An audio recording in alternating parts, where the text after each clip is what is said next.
మామ, రాజస్థాన్లో ఒక అమానుష ఘటన జరిగింది మామ.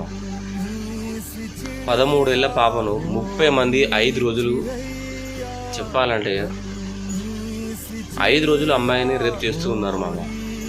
విషయం ఏంటంటే, ఆ పాప స్కూల్ అయిపోయింది. సో ఇంటికి వెళ్ళడానికి రిక్షా ఎక్కుతుంది, ఆటో రిక్షా. ఆ ఆటో రిక్షా అతను ఇంటికాడ దింపకుండా ఒక హోటల్ తీసుకొని పోతాడు.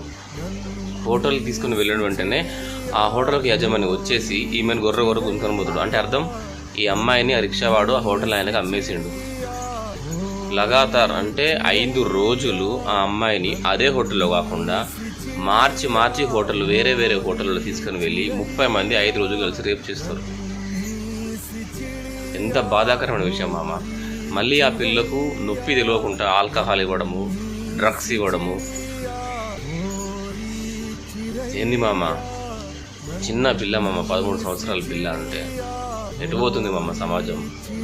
చెప్పు, ఎక్కడికి పోతుంది? ఏంది?